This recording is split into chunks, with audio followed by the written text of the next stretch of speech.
Yeah. Hello everyone. Welcome to Kidscope TV. Kidscope TV is like a potpourri. It's a place where anything and everything can happen. We can discuss anything and everything.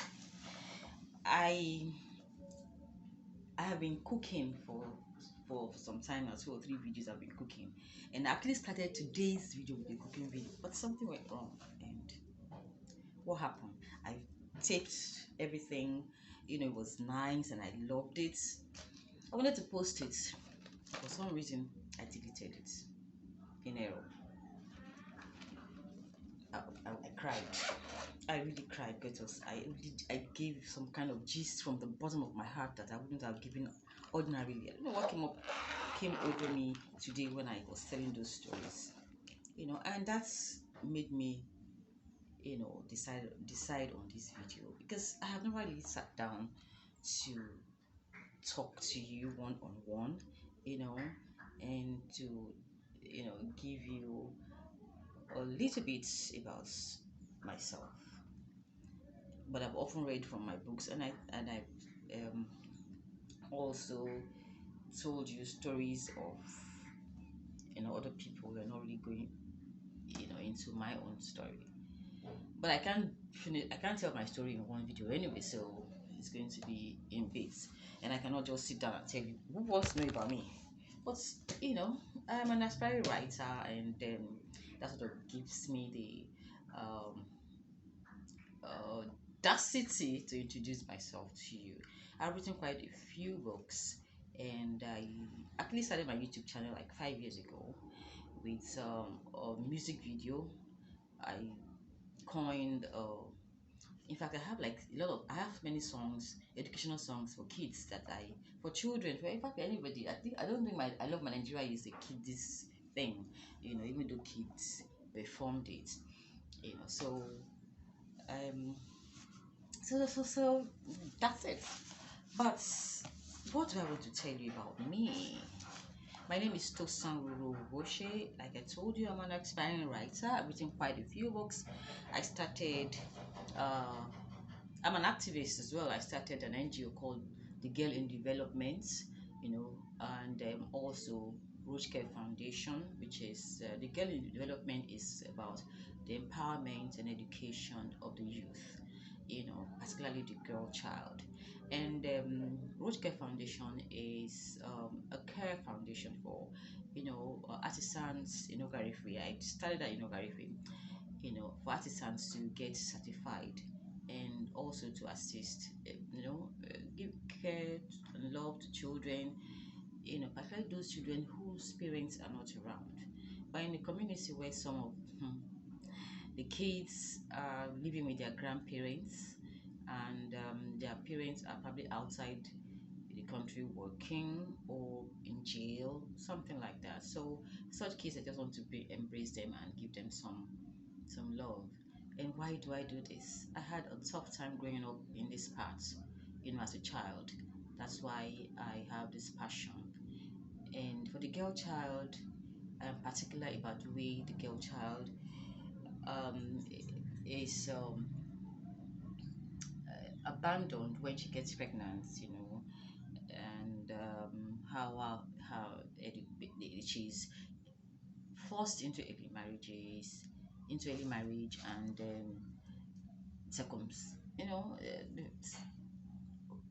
violence, domestic violence, and sexual abuse, and all of that. They are exposed to all of these things, you know, and that's why I'm concerned. I experienced quite a bit of it myself. Maybe someday I'm going to be telling the gist about all of that, but I did. In Lagos, even in Lagos. So, Kidscope is so called because I want to look at things from the periscope. I want us to look at things from the periscope of a kid, with an unbiased mind. Let us look at issues critically, without judgment, and just try to help if we can. And then if we don't have any good to say or do, just let people be themselves and let people love themselves. themselves, just don't make life more difficult for people whose lives are already difficult. That's what I'm trying to say. Just love everyone. So you're welcome to this channel. Please subscribe to this channel, and if there's anything you want me to discuss, let me know. I will discuss them. If you seen some of my videos, I visited schools here. I visited some schools here. I do visit schools from time to time, and I give my books to kids, to children. I donate my books also to organizations and governments, community who wants to just say thank you to children. Say, okay, I love you, kids. We don't usually say that, but just to appreciate the kids in our schools, in our environment, in our community, in our homes, and just to let them appreciate books, because reading takes them everywhere. Readers are leaders. If they read, they can be reading a particular piece and find themselves in Lagos, not physically but mentally. So my books, like I said, they sort of give me the opportunity to discuss issues, because I talk about issues in my books. I talk about um, domestic violence. I talk about sex. I talk about rape. I talk about um, all kinds of things. All kinds of things. I talk about culture. I talk about traditions, cultures and traditions that are detrimental to the well-being of the woman. Yes, I talk about all those things and the way she's treated in society, but all woven into story. So let me tell you a little bit about how I grew up. I was born in Ibadan, but came to was brought to Sapele very early, like about 1 or 2 months, and I grew up here. My dad went to Europe when I was about 2 years old, and I lived with my grandmother and some other people, foster care, and I experienced quite a lot of terrible, horrible things that has affected me till today. And some of those things have actually inspired most of my writings. And these things still happen. They happen, and I cannot just sit down and watch them happen. I can't watch an old man, a 50-something-year-old man, sticking his dirty finger into the vagina of a 5-year-old kid and pretend like I didn't see that. It happens. All these things happen, and I wonder if women, they forget what they went through as soon as they start having children.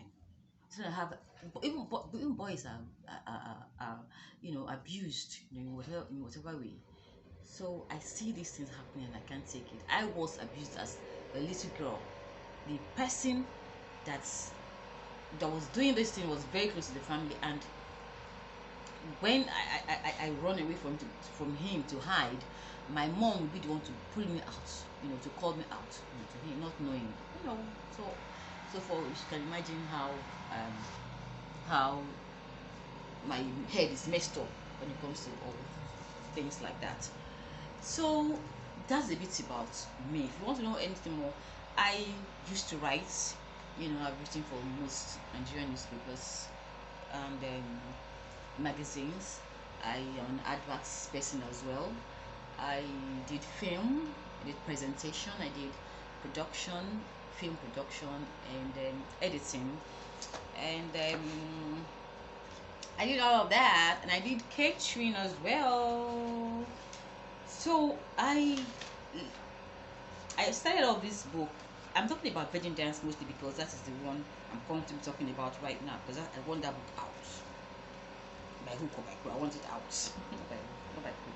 I want it out. My first book was don't worry, I told you about the noise around here. My uncle is a generator person, and I'm in the village. I'm in Delta State, Nigeria. Nogarifi. I'm in Nogarifi, Delta State, Nigeria. And my uncle and I live in the family house. My uncle he's a generator repairer, and he's busy doing his thing, you know. And I cannot, there's nothing I can do about that, right? Even as much as I have all these horrible stories, things that happen to me, terrible things, I'm not. They made me, they formed me, they carved me into the person that I am today, you know. And I'm grateful for everything that I went through. I don't want anybody else to go through it. So please stop it. All you people that are doing all those bad things, stop it. So while in I'm going to read you something that I added in my book, which was a piece that Professor Femi Osofisan, you know, did or said during his keynote address in the year 2000, when a women writer had this workshop at the University of Lagos, and he was the one that delivered the keynote address on that day. And Professor Osofisan is full of all those stories, you know. He's a lover of the world, and he relates something that had resonated with me till today, and I added it to my book. I'm going to read it to you, you know, as from part of my book, Sha. So it's when the Women Writers of Nigeria writer in July 2000 organized its second International Women Writers Forum at the University of Lagos. They had the privilege of having a distinguished professor of drama from the University of Ibadan, Professor Femi Osofisan, Uncle Femi as he is called by all who love him, to deliver the keynote address. Little did they know that he will not only give an overwhelming, thought-provoking, humorous, educative, relaxing, and refreshing speech, but that the professor will make singers out of the people in the audience. That's Professor Osofisan for you. The professor encouraged members of the audience to sing along with him in the middle of giving his speech. What they also did not bargain for was that Professor Osofisan's keynote address and his delivery will remain forever green in their memory, and the effects of the distinguished professor's speech in their lives, they would wear like a second skin. Trust me, I know what I'm talking about. It is usual with the professor.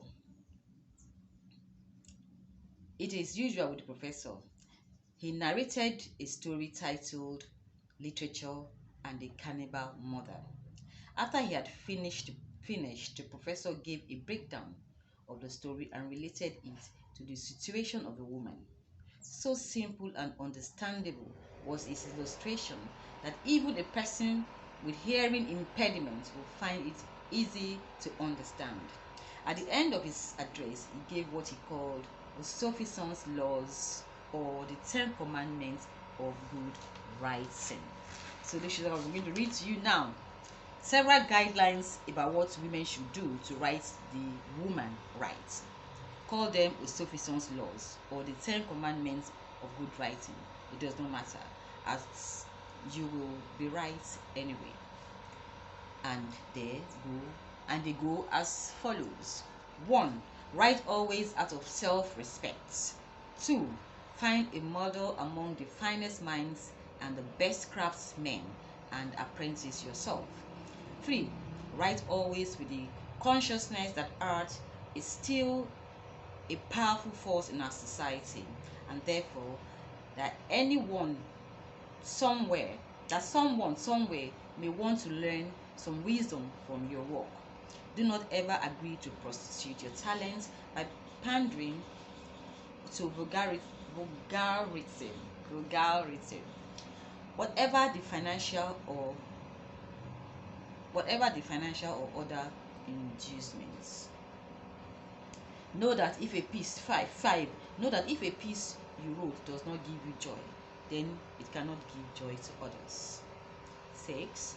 Write with the knowledge that you do owe an obligation to society, and in particular to those who are voiceless and powerless, which is what I was just talking about.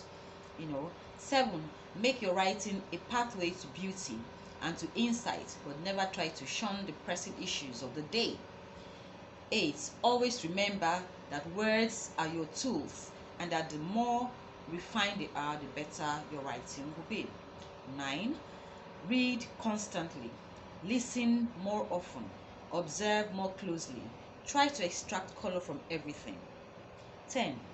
Love is always vital to the career of every writer. Find it. Well, I'm still looking for it. No, I'm kidding. So, that is the 10 commandments of good writing by Professor Osofisan. I decided to add it to my book because it meant a lot to me, and I don't want it to go like that without being recorded.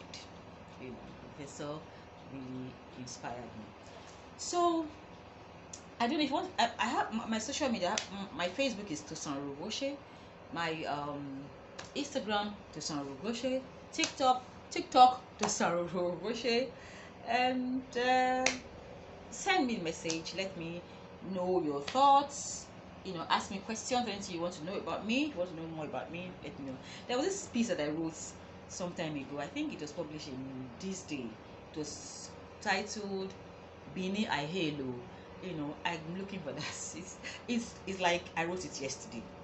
Even though I can't remember what I wrote, but I know that it's like it happened yesterday. And another one in Vanguard this report that I titled Where is my Nigeria? I wish I can get that piece right now. I mean, Delta said there's something I can do more. Where is my Nigeria? But right now that this political thing is going on, we need to really sit down as Nigerians and do something about our situation. So if you have not yet subscribed to this channel, please do subscribe to this channel. I beg you. Just press the notification bell so that you get an alert each time I upload a video, and click also the like button, that thumbs up. Give this video a thumbs up. Let me hear your comments. Subscribe to the channel. Share this video with your friends and family. Today is just a sit down video, like I said, and I hope you enjoyed the story. More stories are coming. I'll be telling you. I'll be doing more sit down, depending on what how this goes. Please subscribe to the channel. Now I feel a little bit better after losing that video I made earlier. So till I come your way again in the next video, my name is Roro-Oghoshe, and I'm saying bye bye.